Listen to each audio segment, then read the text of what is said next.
Passover. Happy spring. Very honored to offer the meditation this morning by Anais Nin. And I thought we could meditate on the topic of rebirth. This is a time, spring, when new life comes back.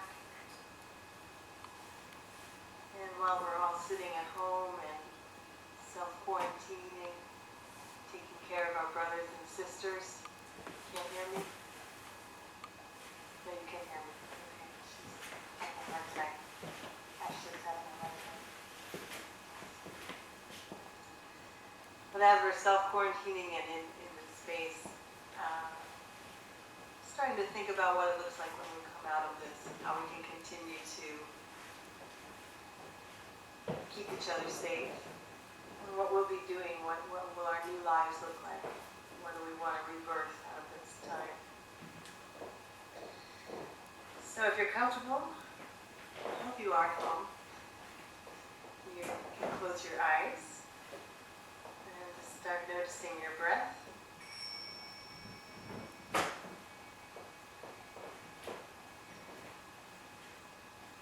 The way to take deeper inhales is to take longer exhales. Start focusing on lengthening your exhale. Then take a deeper inhale.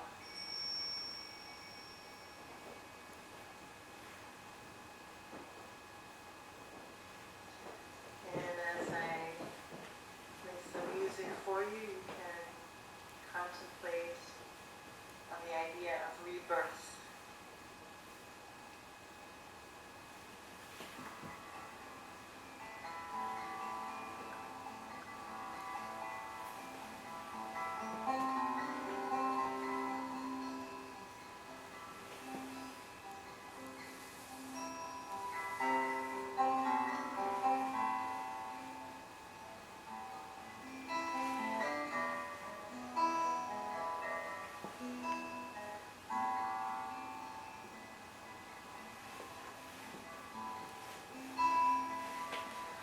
Trust your mind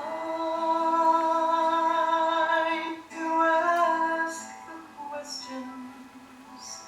Trust your heart to know the answers. Follow your soul as it leads you in its dances.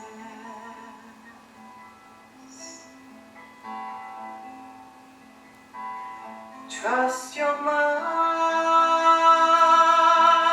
to ask the questions. Trust your heart to know the answers. Follow your soul as it leads you in its dances.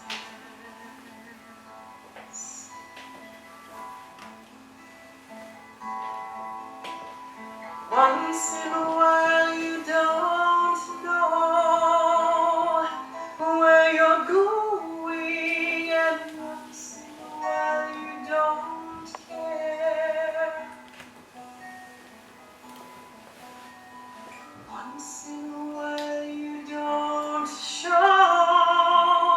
how you're growing, lest you make the shape so deep inside they'll sleep. Once in a while you are scared. Will they ever know it's okay?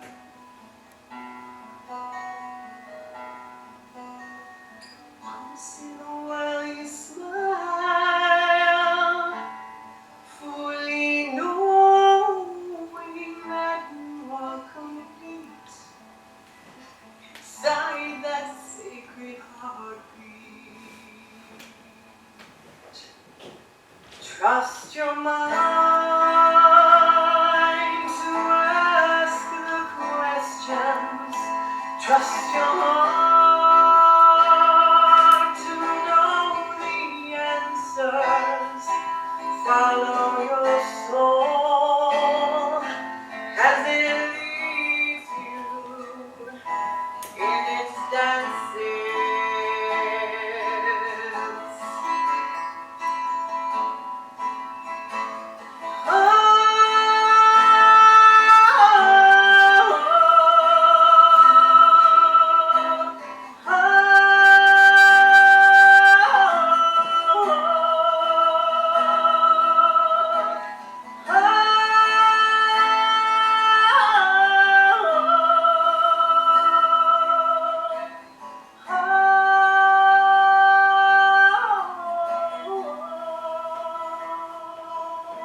as it leads you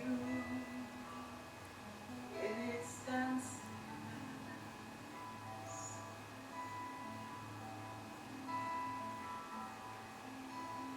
Once in a while you know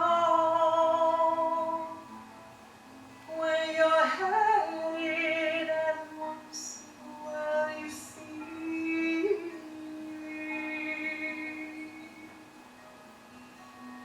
Once in a while you grow and wrangle up those little sheep so deep inside their sleep.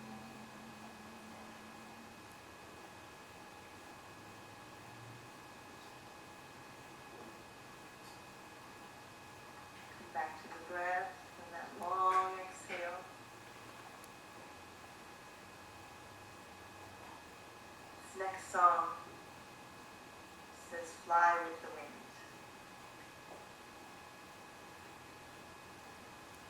So as you're breathing and envisioning your rebirth, imagine what our society will look like. You can let your spirit fly with the wind, come from a higher perspective. What would it look like for all of us to live in a world that works for everyone?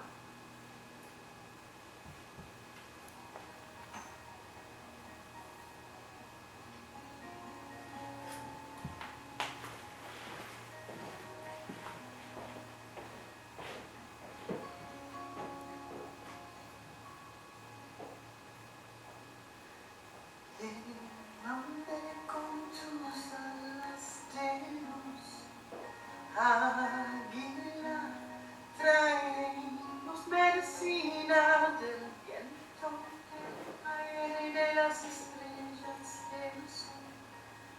Brillando me guía el camino, llévame con tus alas tenus, águila, traemos medicina del viento, del aire, de las estrellas del sol. Brillando me guía el camino, cura, cura, cura, cura, me sana todo lo que yo llevo. Agradezco por mi vida, Pachamama, yo te amo. Cura, cura, cura, cura, me sana todo lo que yo llevo. Agradezco por mi vida, Pachamama, yo te amo.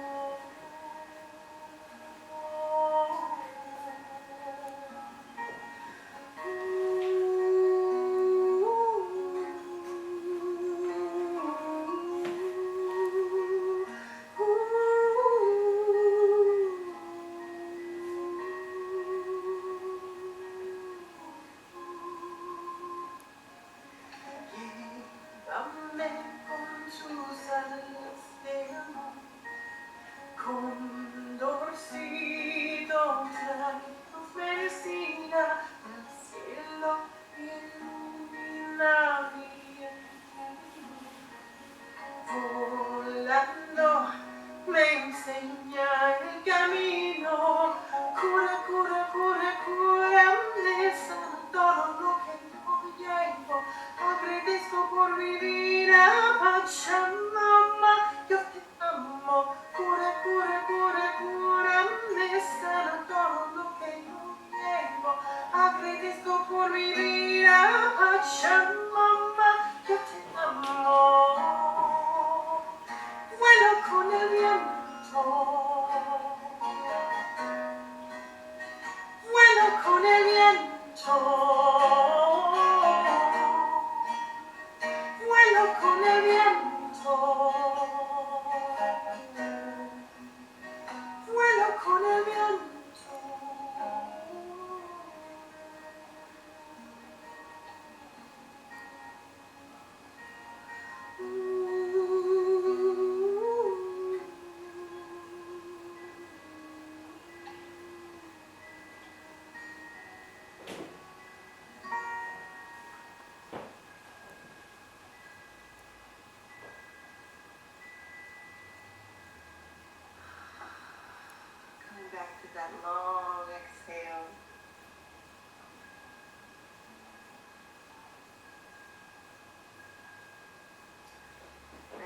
envisioning this new world, what this new world looks like after we all emerge from our hibernation.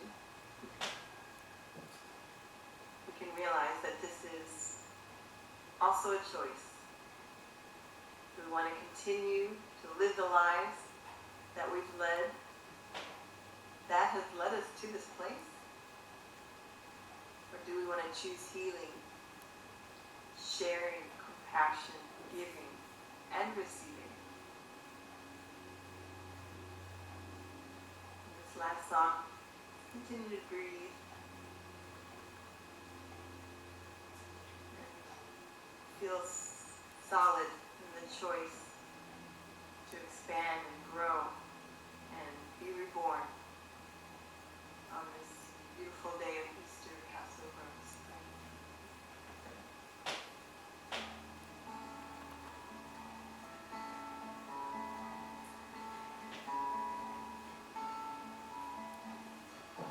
In the dark night of the desperate soul,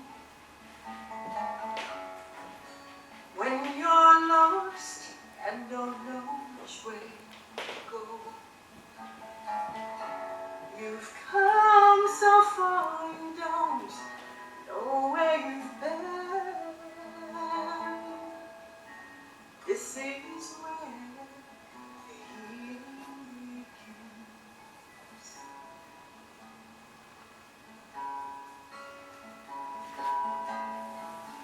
When your heart cries out for the millionth time, and there's no one there to reel in your line,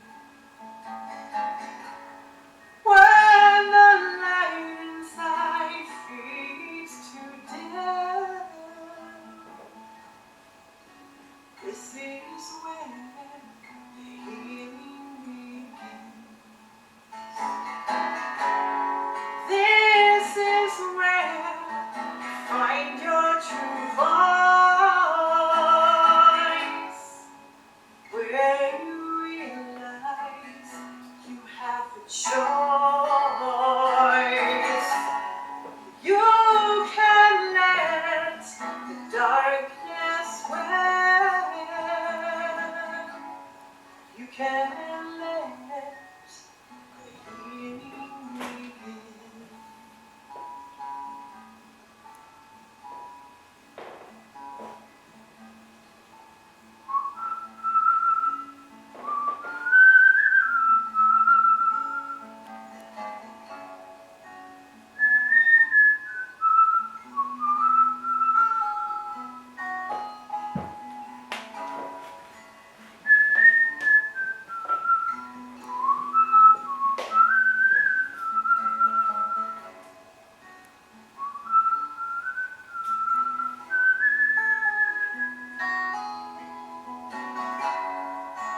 This is where you find your true voice, where you realize you have a choice. You can let the darkness win.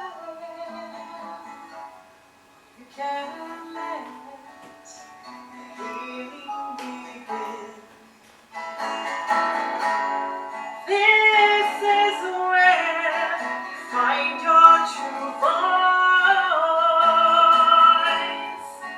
where you realize you have a choice.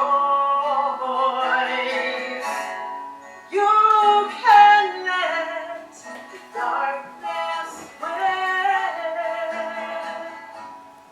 You can let healing begin.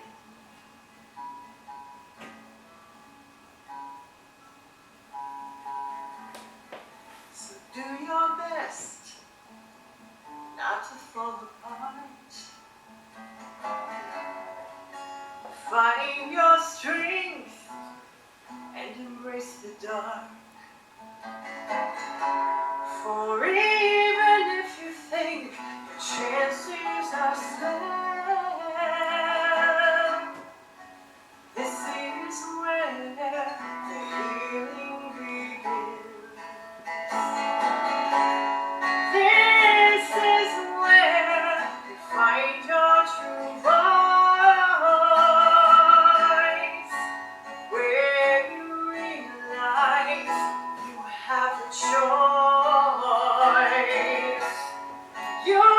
can let the darkness win. You can let the healing begin. You can let the darkness win.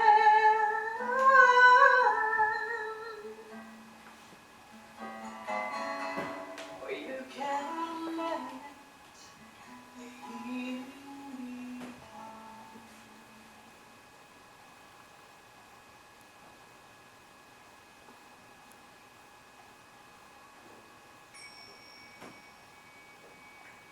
And then back to your breath. Coming back to this moment of transformation, of rebirth.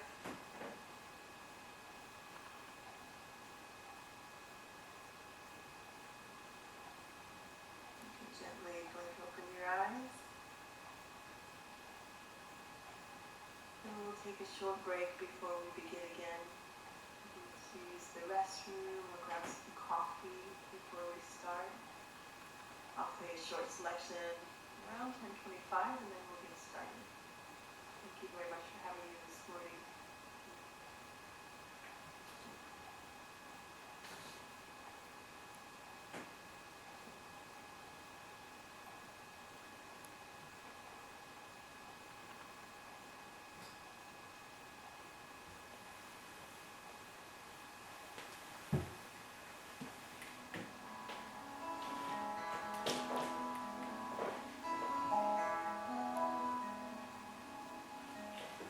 Once was stuck in the mud of complacency, in the drought of defeat, in the lies of anger and fear. I believed everyone was out to get me.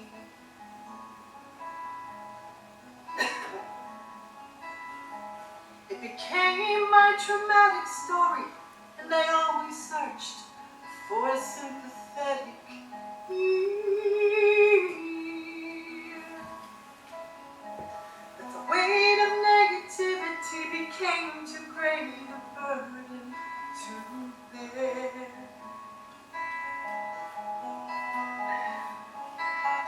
Through the gift of my pain, I found peace.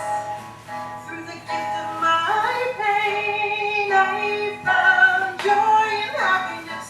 Through the gift of my pain, I found love, and I am grateful for the gift of my pain.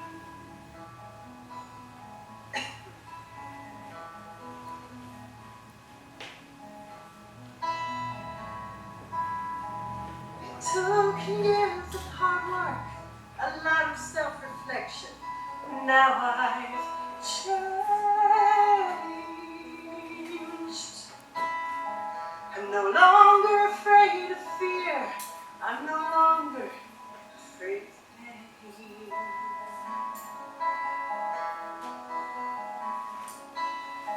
I want to share the good news, the limitlessness of it all.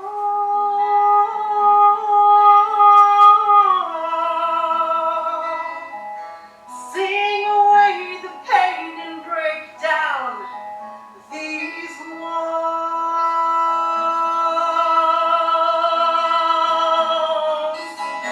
Through the gift of my pain, I found peace.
Good morning. I am not about to sing. Thank you. Good morning. Leave the singing to the professionals. That's why we have Safi. Good morning, all. Good morning, all. And good Sunday morning, all. Happy Easter to everyone. I trust that all is well.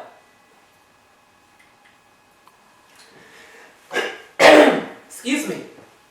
I would like to welcome all of you to the Center for Spiritual Living, Greater Baltimore's virtual service. My name is Tracy Rhymes, and I will be your host for today. I bet that was a surprise. Our awesome senior minister is Reverend Dr. Raymont Anderson. He will deliver today's message. Another surprise. And the surprise for today was Safi, who led us in the pre-service meditation. She is also our musician for the day. We have Kathy O'Connor, who is our practitioner on duty. Yay! And our amazing, awesome, and hardworking interpreters are Ashley Goldman and Rainika Permetla.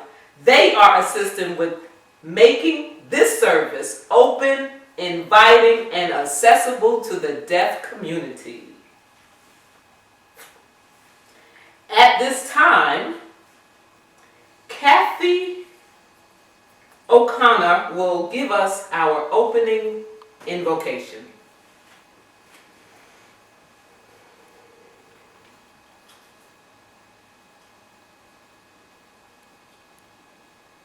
Good morning, my beloveds. I'm so happy to be here with all of you today. What a great excuse to wear clothes and put on some makeup and be here among friends. How lovely it is. How lovely. I'm just breathing it all in. Safi's incredible music and Ashley in her movement is so inspiring, and it really just pushes that music deeper into my heart and into my being. So thank you so much. I'll do some opening prayer to bring us into that place. Know that right here and right now, I invoke from the inside out and all around this incredible spirit that is God, that is love, that is beauty, that is this magic, this incredible place where we come together and know that all is done for the highest, all is done in the best, in love and in peace. Knowing that all the words that Reverend Dr. Raymont speaks today are inspiring and feed our souls and nurture our vision. Knowing that the music that comes forth is an expression of the highest and truest one mind, one love, one God. Knowing that we come here today open, knowing that we are one in this community, celebrating this moment, this exact time in space. Grateful to be here, grateful to know this truth, thankful. I release this knowing that this is done. And so it is. And so it is. Thank you very much, Kathy.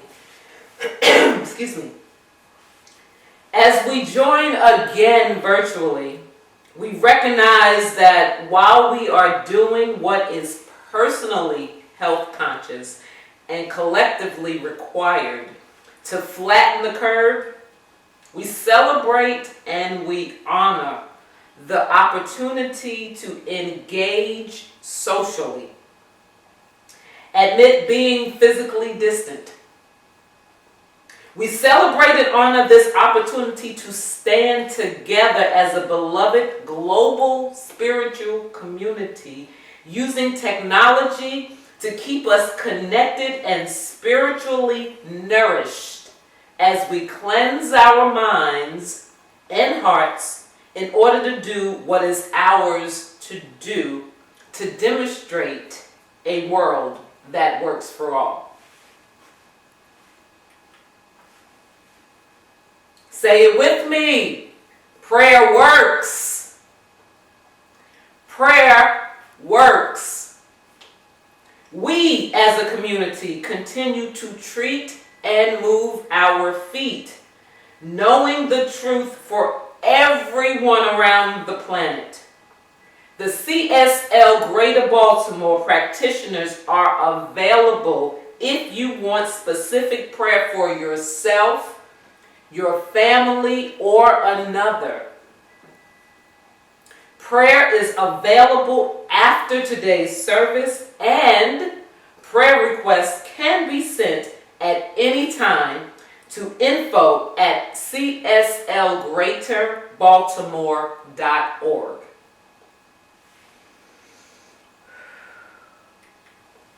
Now, Sophie Lynn. She is an international singer, songwriter, musician, and teaching artist who considers her music medicine to open hearts and feed the soul. With a performance degree from the Peabody Conservatory of Music, a #1 house music song in South Africa, 5 independently released albums with the 6th on its way, and a 2015 and 2010 Individual Artist Award in solo performance from the Maryland State Arts Council. She sings songs channeled through her with a passion to open and connect hearts around the world. There is so much that Sophie does. I encourage you to visit her website to learn more at www.sahfi.com. I give you Sophie. Thank you so much, Tracy, for that beautiful introduction. Good morning, everyone. I'd like to offer my song called I Surrender. Feels like a good time to really surrender into the unknown and trust the process. There's a chant here if you'd like to sing along. It's Ishvara Pranidhana. Ishvara Pranidhana. And it means I surrender to that which is greater than myself. And you can call it God, you can call it your higher self, you can call it the universe, or just even awareness, whatever. But yeah, if you enjoy the song, and I hope you sing along with me, individually together.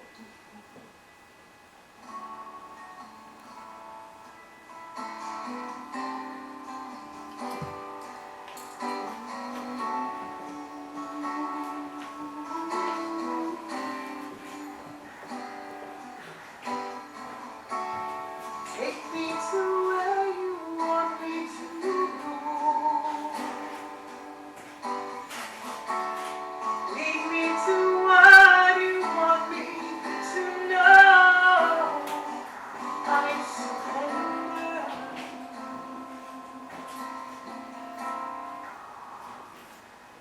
I surrender.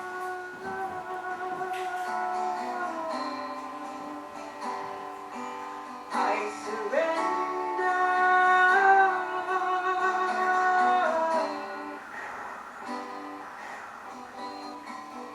The destruction of something begins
Thank you so much, Safi, for that beautiful selection.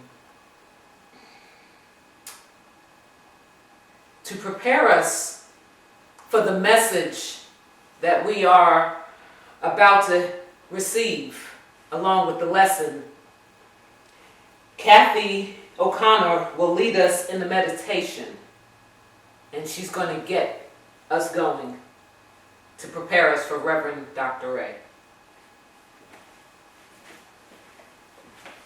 We'll get y'all going. Oh, in that place of surrender, in that beautiful,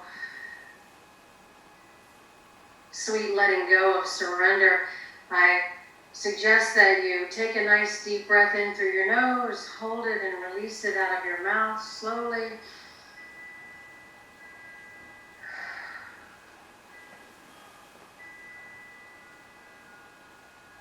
And again.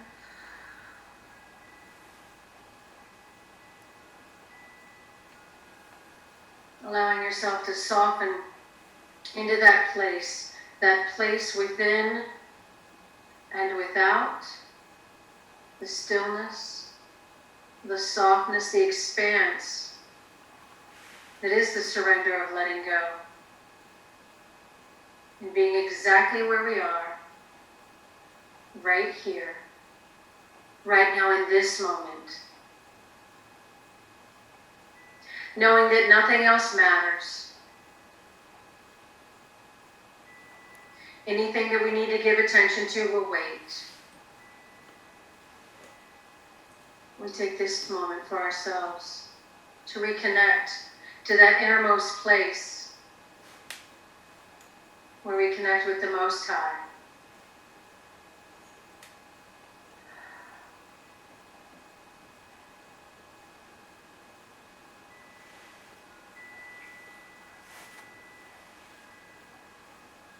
Knowing that the place that we let go is given permission. We give permission to ourselves to accept that place where we release, we let go, we open.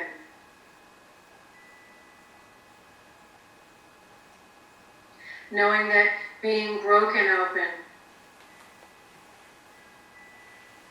is a place of beauty, a place of surrender, where something new rushes in, something desired, something wonderful, something is created.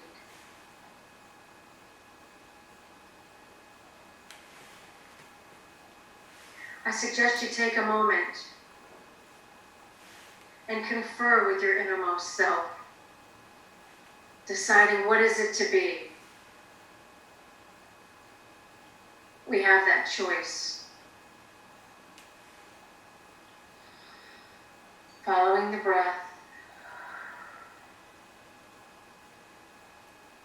Continuing to release.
Knowing that the place where we have been broken open is the opportunity for Spirit's light to shine through, to fill us with the gold, to see the place of opportunity, to remember the truth. Regardless of circumstance, the highest and best is always being done. In this moment and in all moments. Taking a breath, we allow ourselves to wiggle our toes and our fingers, to lift our gaze, and to be fully open to this moment where Spirit speaks.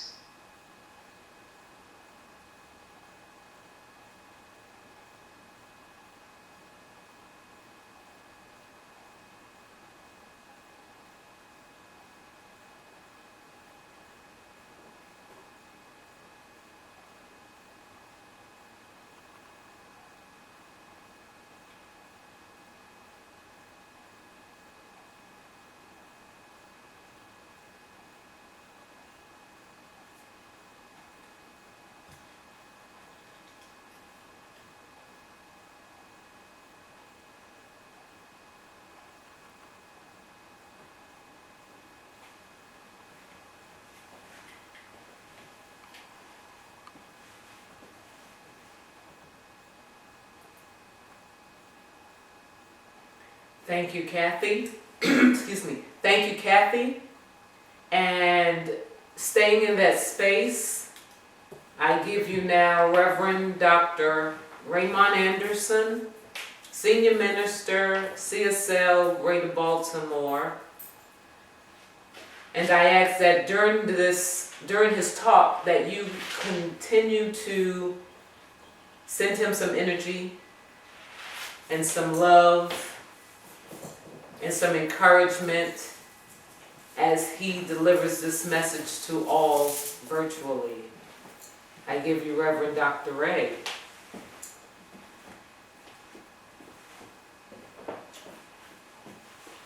You're such an oddball.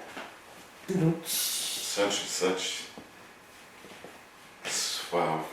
I think I'm gonna have to ask Kathy to pray for you, because, whew! So, Happy Sunday, happy Easter, happy to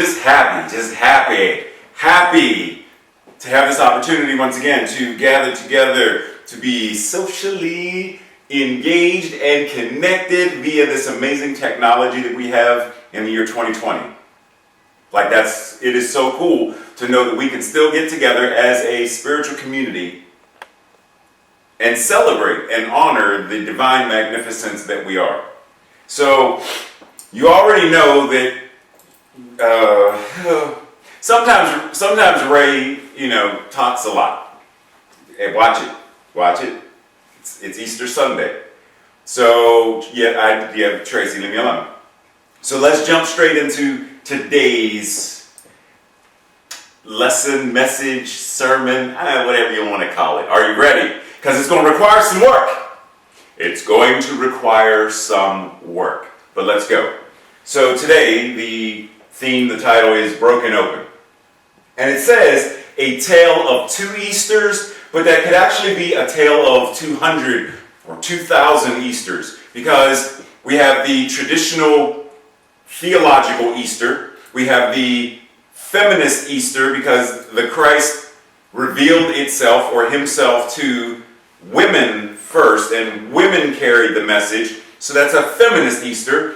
We have the sociological Easter of how Easter has changed culture and society. There are so many different versions of Easter that we could talk about, but today we're going to talk about the tale of 2 Easters.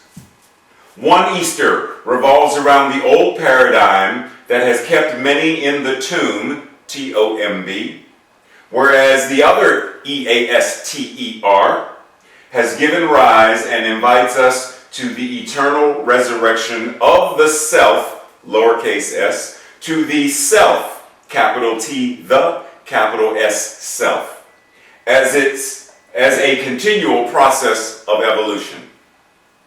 So we're going to shift from this old paradigm of the general traditional paradigm of the Easter story, the resurrection story, being about one man and one particular event, and understand that Easter, the story of resurrection, the experience of crucifixion through burial to resurrection, is actually the story of all of us and our own divinity. And the time came when the risk to remain tight in a bud was more painful than the risk it took to bloom, to blossom, to grow, to evolve. So there's this idea that, if I'm not mistaken, it's Reverend Michael Bernard Beckwith says, we're going to continue, and I'm paraphrasing, we're going to continue to be immersed in the pain until the vision of pulls us, right? So there's this idea that we are suffering, we're in the tomb of consciousness until there's something, that divine discontent, till something says, no, I have to be broken open, I have to expand, I have to grow. The theme for this week, breaking out of one's shell, one's comfort zone, one's old way of being or believing, and emerging into the new. So if we're ready, let's go. So which Easter? Which Easter is it? Which Easter is the Easter that we are anchoring our consciousness into? Is it the Easter, once again, of Jesus being the sole proprietary, holds the copyright and the trademark to what Easter is? Or are we thinking Easter is about baskets, bonnets, and bunnies? Is that the Easter? Because when I was a kid, that was the Easter I was looking forward to. Get me some Cadbury eggs, get me a new Easter basket with some toys in it, get me some Easter clothing. Oh, yes. But now we know that Easter is about far more than that. It's about this, yes, but it's about, as spiritual beings having a spiritual experience that we call human, Easter is about our own divine resurrection in each moment with each breath. But the question is, are you still in the T.O.M.B? Are you still in the tomb? And we're going to get to that acronym later, but just as we go through, think about, am I still in the tomb? What does that mean? And if I am, why am I there? If I notice that I'm there, how do I get out? But let's adventure further. Shifting from Easter, the old paradigm to Easter, to what Easter could be involves releasing all of that and going into the acronym of Easter. Emancipation, awareness, stillness, truth, enlightenment, and to reign. Take it in. Because if we're going to step into a new paradigm, a new consciousness of Easter that involves each of these, then we have to be willing to really go there. Deepak Chopra says, the symbolic language of the crucifixion is the death of the old paradigm. Resurrection is a leap into a whole new way of thinking. So if we are going to take on this new consciousness, this new paradigm of Easter, then it means letting go of, crucifying, burying, releasing, surrendering the old paradigms, the old consciousness, and allowing that which is new to be reborn. Kathy made reference to, she didn't use the word specifically, but she made reference to the Japanese art of kintsugi, the art of gold joinery. When something is broken in Japan, there is an art form where they rejoin it using gold. So the old is released. It's not, oh God, the thing is broken. Oh my goodness, the vase is shattered. It is releasing the old and creating something new from it. But in order to do that, we have to be emancipated. We have to be set free. Emancipation is the freeing of someone from something, such as freeing someone from the bounds of slavery. But the question is, what enslaves your consciousness? What is it that is keeping your consciousness small and comfortable? Remember the earlier slide talked about comfort zones. Well, if we're staying in our comfort zone and we're not stepping into the learning zone, the edge of shifting and transforming, then it means I'm okay, I'm comfortable, don't push me, I don't want to stretch, I don't want to do nothing different. I'm pretty much okay just the way things are. But that's not what it means to evolve in consciousness. If spirit is ever expanding consciousness, then on some level, in some way, we also must be demonstrating an expansive awareness. But we have to know what's enslaving us. For example, are you enslaved or held back or held captive by such things as fear, worry, lack or scarcity, or your own imaginings of all that is possible with what if? I mean, what is the worst case scenario? I mean, I'm hoping for the best, but I'm planning for the worst. If that's the paradigm, the consciousness, the belief system that you're anchored in, then while you may believe that it is benefiting you, it's actually holding you back. It's actually enslaving you because you are focusing on the very thing you don't want. You're using the power of imagination to create in your mind, keeping in mind that there is only one mind, that mind is God, so what is in your mind is in the mind of God, and you're using that mind, the creative power of that mind, to manifest on some level the very thing that you dread the most. Is that really what you want? If so, then go ahead and click leave meeting now, turn off Facebook Live, and I wish you well. However, knowing that we are a spiritual community here to demonstrate a world that works for all, then how do we expand beyond this? How do we set ourselves free? The A is awareness. Allowing the awareness of God as allness to permeate your being.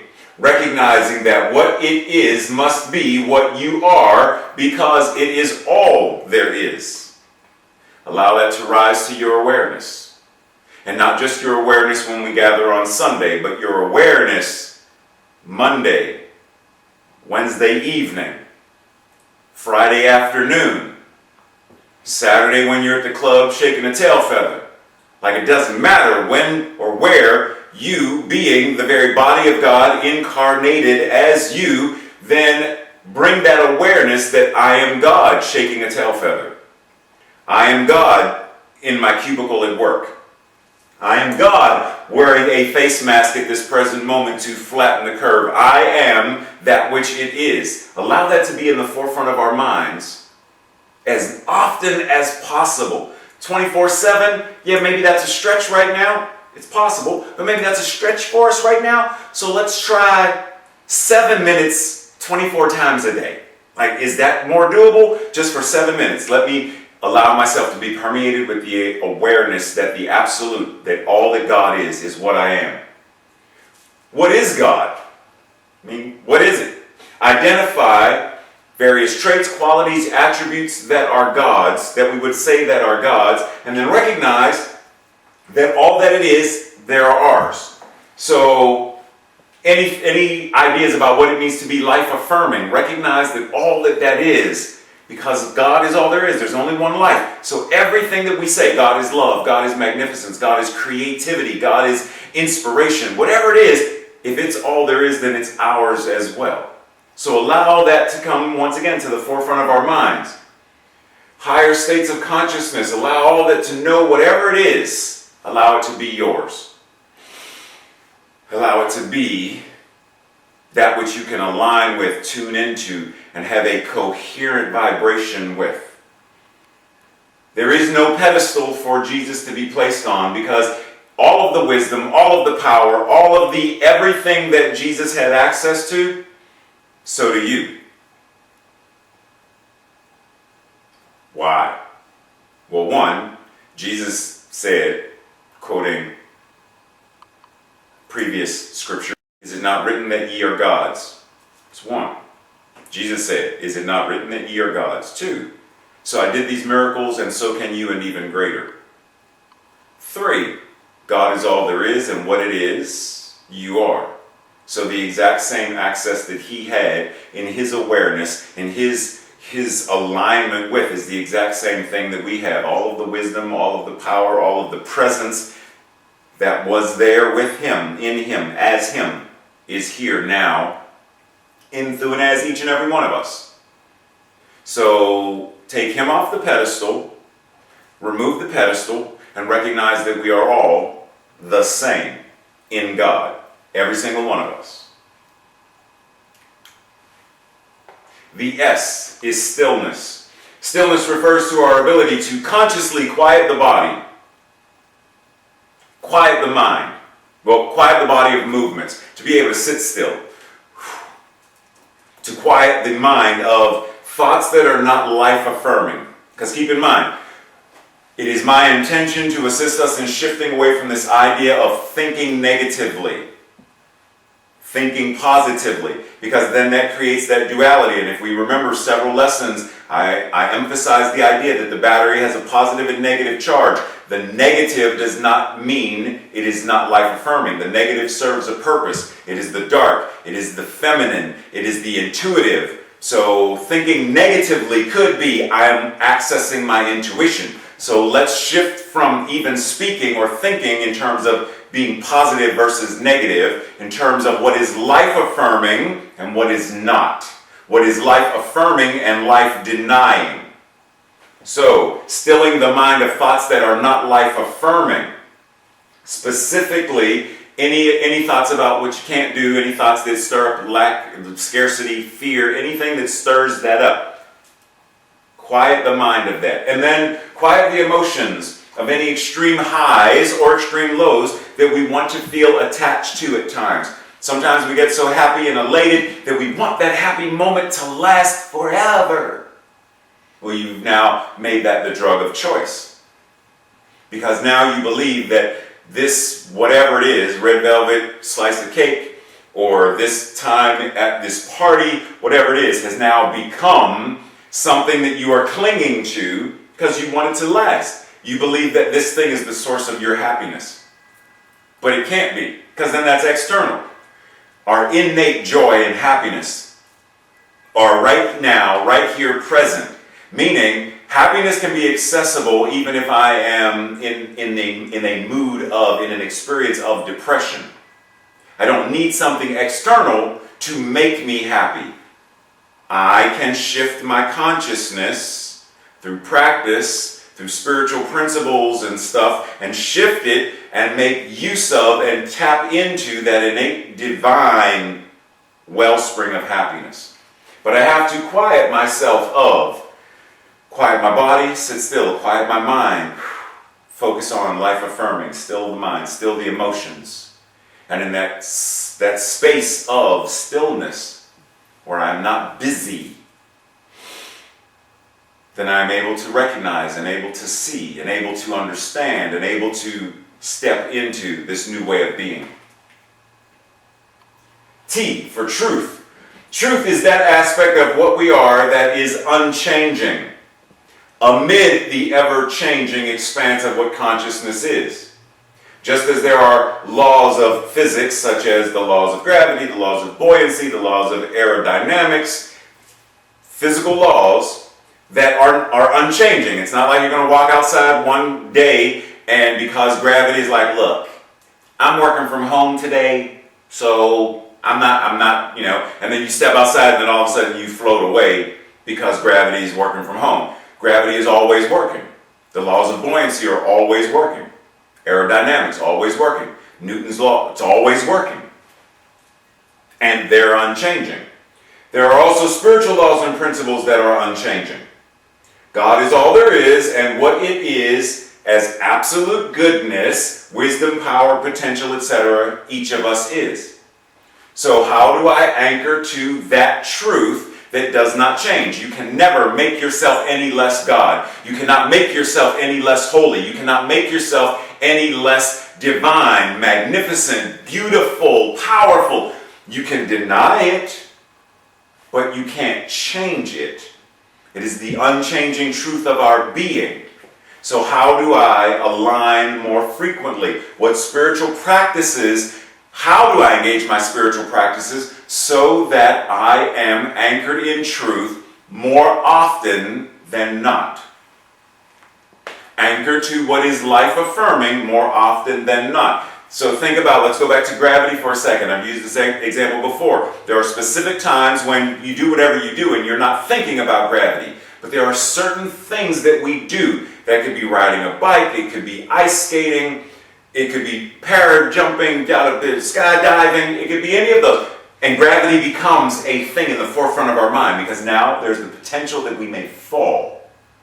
We're carrying something fragile and there's the potential that we may drop it. In those moments, we are more attuned to the effects of gravity. But any other time, we just go about our business. Gravity is there, but we're not thinking about it. In the same way, God is always there, but let's focus more actively, more consciously, and recognize it in the same way that we would with gravity. Shifting the focus. There is nothing that needs to be healed, only truth to be revealed. The idea being when we know and understand the truth, we align with it, and it outpictures in some manner accordingly. So once again, we're not trying to heal anything. We're not trying to will something into being. But what we are doing is aligning with that which truth is. Ernest Holmes says in the text, Ideas of Power, that we don't need to make anybody happy. We don't need to try to do happy. That when we are anchored in this idea of what happiness is, and it is so much a part of us, the very presence that we bring into a room vibrates out and makes contagious everyone else in the room, and they become happy and they don't even know why. And it's because we are anchored in truth to such a powerful degree that truth comes off of us like a cologne. It radiates off of us like a light radiates from a candle. Doesn't matter if you're going to be affected by the light of the candle. You don't have to intentionally stare at it. As soon as you walk in the room, the light, the ambiance in the room changes. And if you're in the room, it affects you. So let's anchor more attentively in truth. Lastly, truth, this aspect of truth regarding faith. Do you have faith in God? Ask yourself that. Do I have faith in God? Or do I have the faith that is from God? Keeping in mind that if it's from God, then am I separating? Am I creating well, there's God, there's me, and it's coming from God? Or do I have the faith of God? because faith is God. Because it changes how we show up in the world based upon where we're looking at what faith even means. If it's what you are, for example, I'm black, I'm African American.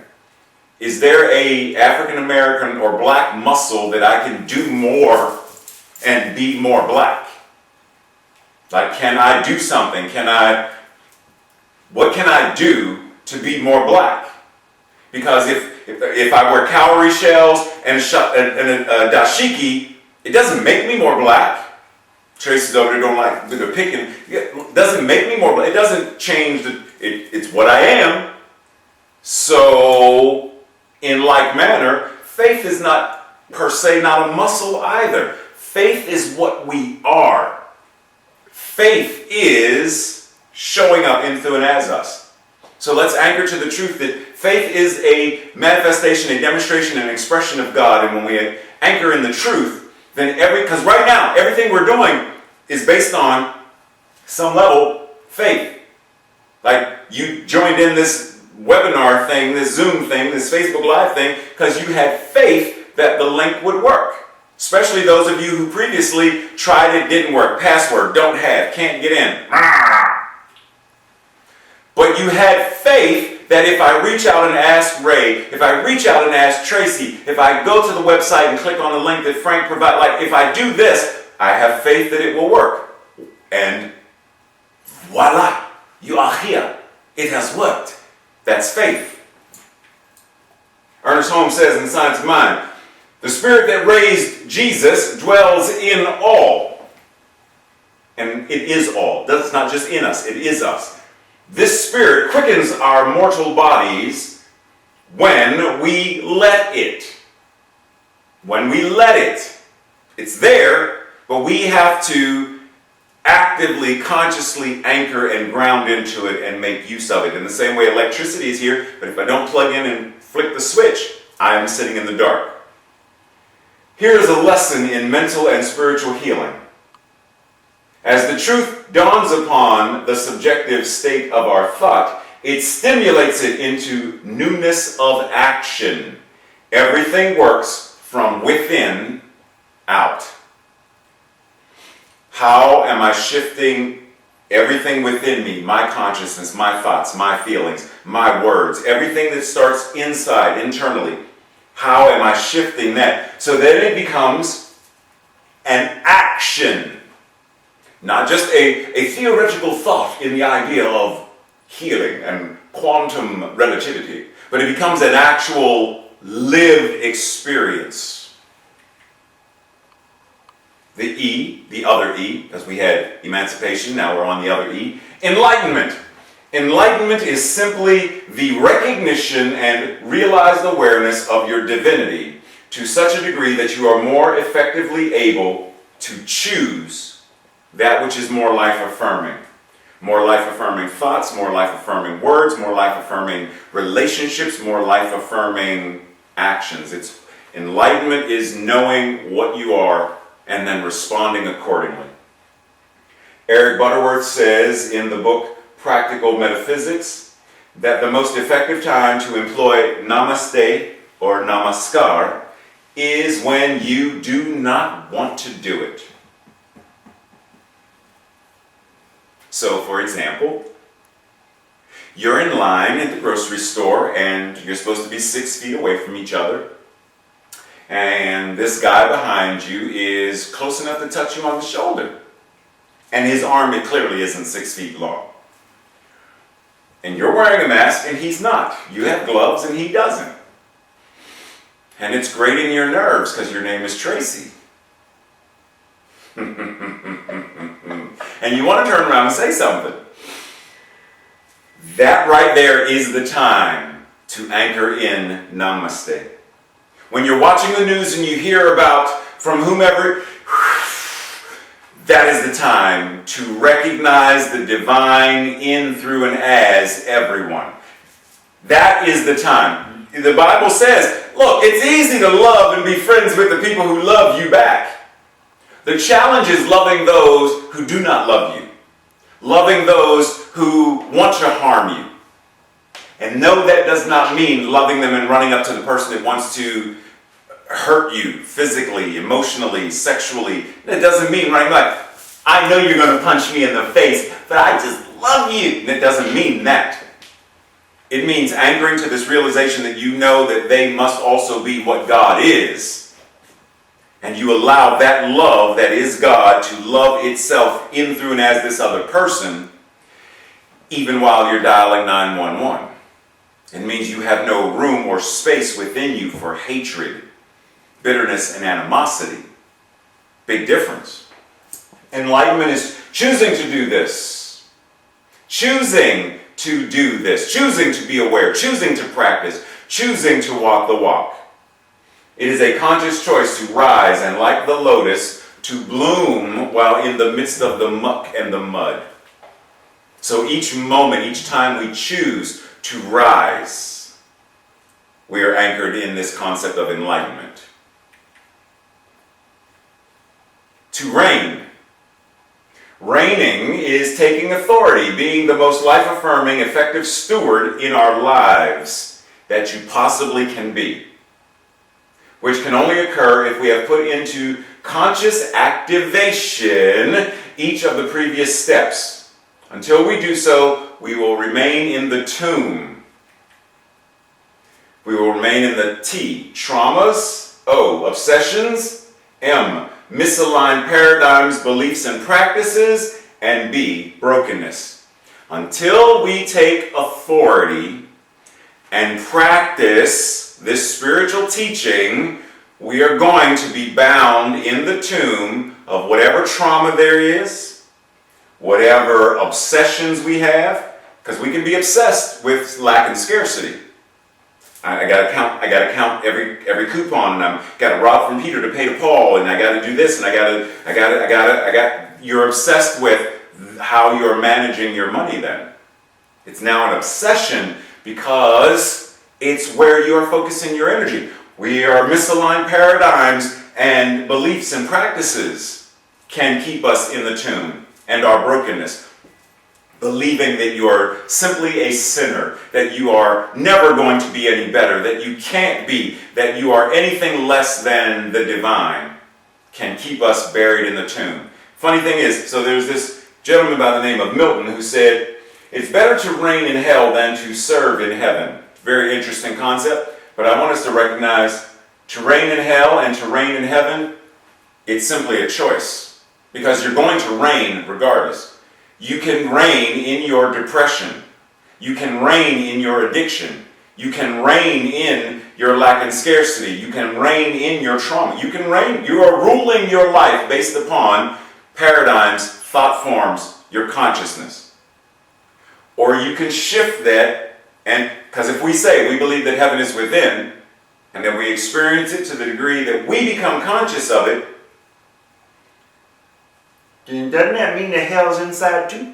Like hell is a state of consciousness that if I'm allowing my thoughts, my belief system to, then, because you're reigning either way it goes. You are the authority of your life. Which do you choose? Do you want to be the master of hell? Yes, I am chief now. I work here. And look, move those fires over there. Move that trauma over there. Bring me more depression. Bring me more sadness and grief. Fill my table with plenty. Oh, this is such delicious agony and pain and misery. I am so glad that I am such a chef, yes. Or do we shift it and reign in what heaven is? We get to choose. William Bridges says in the book Transitions, Making Sense of Life's Changes, transition always starts with an ending. To become something else, you have to stop being what you are now. To be something else, you have to stop being what you are now. To start doing things a new way, you have to end the way you are doing them now. What habits are not serving us right now that we know the moment we stop doing that habit and start doing something else, we've now upgraded, we've shifted. And to develop a new attitude or outlook, you have to let go of the old. So a little bit more about this gentleman Bridges' model of transition. There are 3 of them, and I'm not going to go through all this, but I want you to key in on the idea that there are endings, the neutral zone, and new beginnings. And as we just heard, transitions start with an ending. These may include an ending of a relationship, a process, a release of a team member, a release of a location, but it's the end of a phase. And in this, we have to focus on, or there's some level of focusing on, what am I losing? What am I leaving behind when I go into the neutral zone? The second step of transition comes after we have let go. The neutral zone, people go through an in-between time. It's a limbo. It's a kind of, but I think of it as just had a relationship, left a relationship, and now I am in the limbo of I have no relationship. Before another one, or before a better one with myself comes along. I'm just in the in-between. I'm in the neutral zone. While in the neutral zone, we go through realignments. We are examining, what is it that I want? What is my vision? What is my vision? What is my purpose? And then we come through new beginnings, where we have new understandings. We explore the new value system, the upgrade of. So let's think of it as, so Jesus, endings. His ministry ended. Crucifixion ended. Burial ended. 3 days in the tomb, neutral zone. Easter Sunday, Resurrection Sunday, new beginnings. As a resurrected being, he was not the same person, the same presence that he was on Friday, per se. Spirit was the same, but as a being, he was different. Something shifted. So let's think about, how do I engage moving from the old to the new, especially this Easter? So your homework for this week, your call to action. 1, journal each of the Easter concepts, like go through E.A.S.T.E.R. Do you remember them, if I ask you, without trying to scroll back and look? So emancipation, awareness, stillness, truth, enlightenment, and to reign. Thank you. I heard you, Martina. I heard you say it, so thank you for that. But journal each of them one by one, and explore what spiritual practice for you, what spiritual practice helps you anchor into how you can emancipate yourself from. What spiritual practice? Because see, I can give you a whole bunch of spiritual practices, but what works for me may not work for you. So explore what spiritual practices can nurture and strengthen your active engagement with each of the E.A.S.T.E.R. concepts. Explore what it means to be faith and not to simply have faith. Remember, I don't have black. I don't have man. I am, in this incarnation, African American or black is what I am. In this incarnation, in this incarnation, individualized expression, I am showing up as a cisgender man. It's what I am. It's not what I have. So explore what it means to be faith, not simply to have faith. Journal what resurrection, rebirth, renewal, or transition looks like in your life. So look back and find moments in your life when you engaged in this transitionary process. When did something end? When did you go into the neutral zone? When did you come out as a new, broken, open being? When did, as Iyanla says in her book, peace from broken pieces. How do you transition from ending? Something's broken. In between, just be still, work through, process, shift, change. There's peace. The phoenix has risen. The caterpillar has emerged as a butterfly. I am reborn. Explore what that looks like in your life. Explore what love and faith in action can look like in your life as a process of breaking open and emerging anew. So practicing, if I am being faith, if I am being love in action, what does that mean for me? Does it mean connecting with family members that I really could care less with connecting? Does it mean speaking to neighbors when normally I avert my eyes? Does it mean connecting via the phone or social media with people, especially now when we are physically distant? What does faith and love in action look like for you? And then have an interactive conversation, and I repeat, have an interactive conversation, back and forth, a true conversation, not a series of monologues, but a true conversation back and forth with someone about what is yours to do from this vantage point of the new concept of Easter. Talk about what it means for you to walk the walk. So get into a conversation with somebody about, so what Ray was talking about, E.A.S.T.E.R. and the T.O.M.B., this is what it means for me, and this is what I'm working on, and then question, interactive conversation. So wait a minute, so Ted, when you said this and this and this about stillness, like what I heard was this, is that what you mean? Like back and forth, engage. So Safi, when you said that stillness was, do you mean, because for me, or can you help me to anchor into what interactive conversation where both of you are ministering to one another in the very conversation itself? Because oftentimes we talk at each other. If we're going to really get into this, what it means to walk the walk, as a resurrected being, as a being who is anchored in what the cosmic Christ is, then it's time for us to not just talk about it to ourselves. We got to talk about it to one another. When Safi went to the conservatory and all of the other amazing places she went, she was around other musicians talking about music in ways that the non-musical person would not relate to.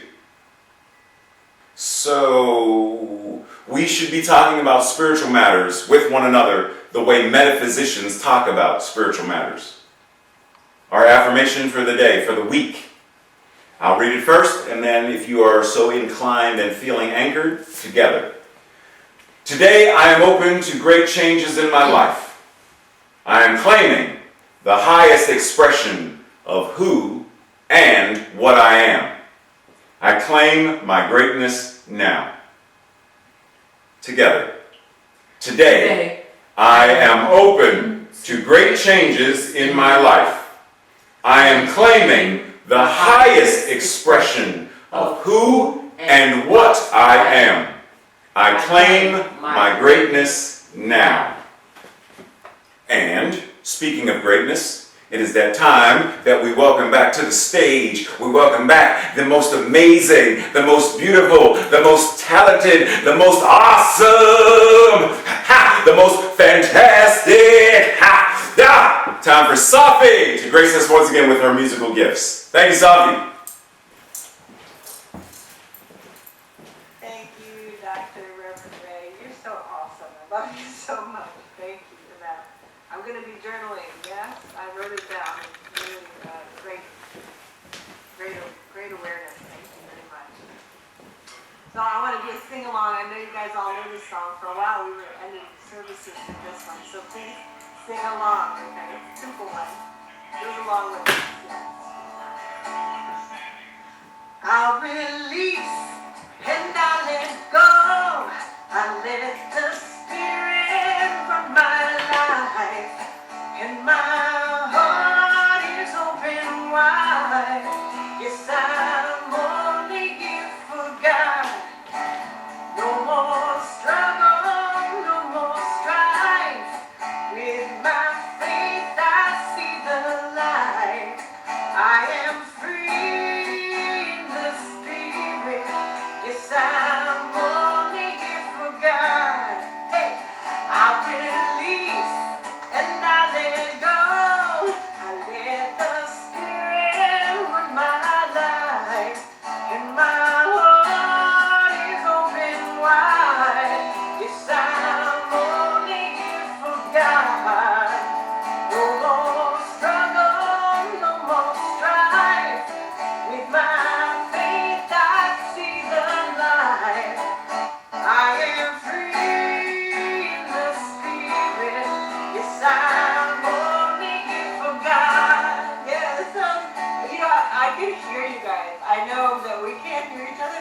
hear you in my heart. Yeah, I love seeing you all. So if you don't already have it on gallery view, put yourselves on gallery view, and you can see all of you beautiful people singing together. I love it. Let's do it one more time. I release and I let go. I let the Spirit run my life, and my heart is open wide. Yes, I'm only here for God. No more struggle, no more strife. With my faith, I see the light. I am free in my spirit. Yes, I'm only here for God. Yes, that's awesome. Thank you.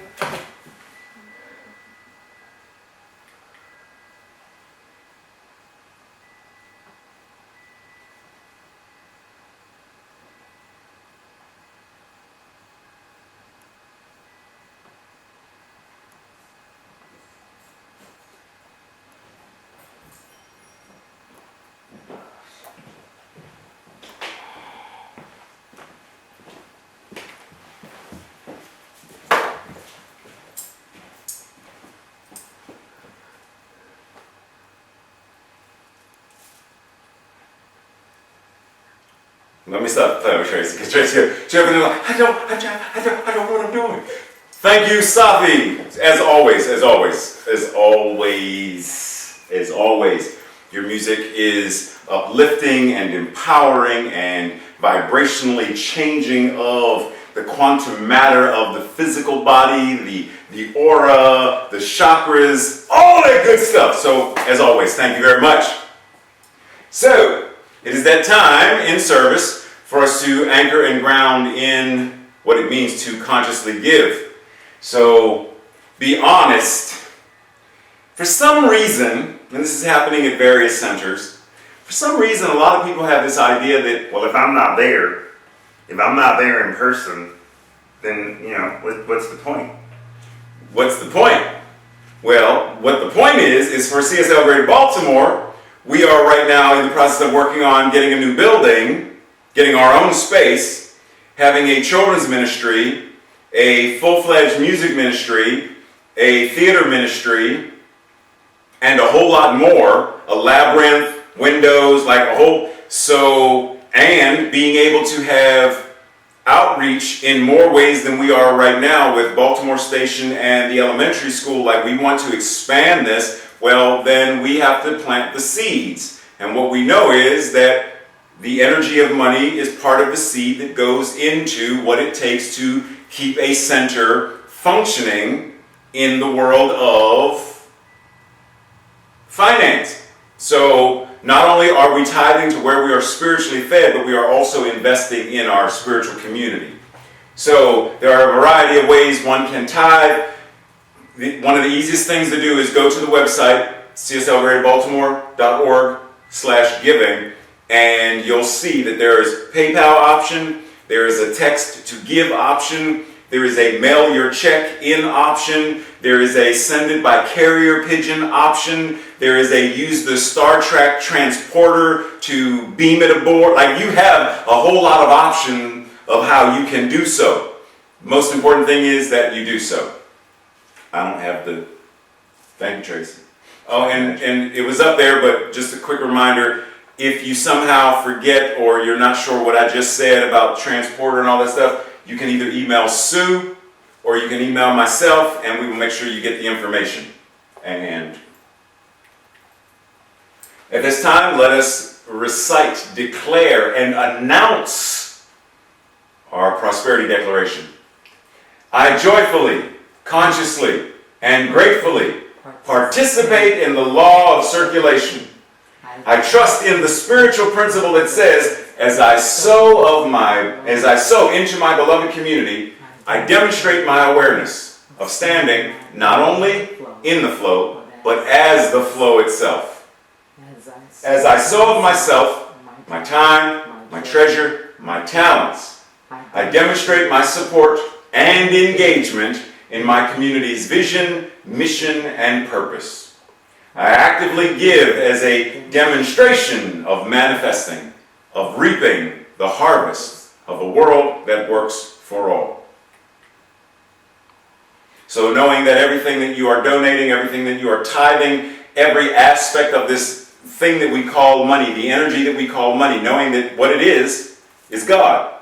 It's God showing up in this particular concretized form, whether it's digital currency, whether it's paper currency, whether it's coin currency, whether it is the currency of energy that is circulating from heart to heart, mind to mind, body to body, whatever way it is showing up, knowing that right here and right now we are anchored into this consciousness of God as it shows up as that which we call money. Knowing that as we prosper the center, as we prosper the community, we must also be prospered by. For as we sow, so shall we reap. Knowing that this is so, I surrendered into the law. Knowing that every member of this beloved community is prosperous and abundant, is financially strong, and is opulent in all ways that God shows up. Knowing that this is so, I surrendered and let it be what it is. And so it is. And so it is. So before we go into, because I'm going to get ready to close us out with prayer. Whatever's going on in your life today, know that you have the opportunity to make it a great day. Like, it doesn't matter what's going on. It doesn't matter what the news says. It doesn't matter this and it doesn't matter that. Each of us in this moment has the opportunity to transcend the tomb, to transcend the crucifixion, and to rise anew. Imagine what kind of influence we have as a resurrected being in the midst of a pandemic. Imagine how much power we now bring to every person who is still actively engaged in, whether it is EMS workers, hospital workers, like whatever job it is where they are still caring for those who are experiencing COVID-19. Imagine what kind of power we bring to them, to the world, when more of us are aligned with knowing the truth. And it starts with, I know the truth about myself in this moment, and I choose to make my day a great one. Next, and just as a quick reminder, after service today, if anyone would like prayer with one of the practitioners, simply stay on the Zoom call once it is concluded, and you will be placed into a breakout room with a practitioner who will pray with you, knowing the truth about your beingness in whatever way you want them to know this truth. So at this time, let us anchor in our benediction, knowing simply that God is all there is. Knowing that that power, that presence, called by many names, is present right here and right now, in this breath, in this body. Knowing that life itself, there is one life, that life is God, and that life is living itself in, through, and as each and every one of us. Knowing that there is one mind, and that mind is God. That every thought we think is already in the mind of God. And so we elevate the quality of our thinking. We elevate the quality of our speaking. We elevate the quality of what we feel and how we feel. And we elevate the quality of how we show up to serve, how we walk the walk. Knowing that in this moment we get to choose. We get to choose to rise anew from the tomb. We get to choose to rise anew as resurrected beings who know God in me, as me, is me. And that's the truth. And so it is. Amen. And so it is. Namaste and blessings, everyone. Have an amazing day. Remember, stay on the call for prayer. Thank you very much, and we will see you same bat time, same bat channel next Sunday. Live long and prosper.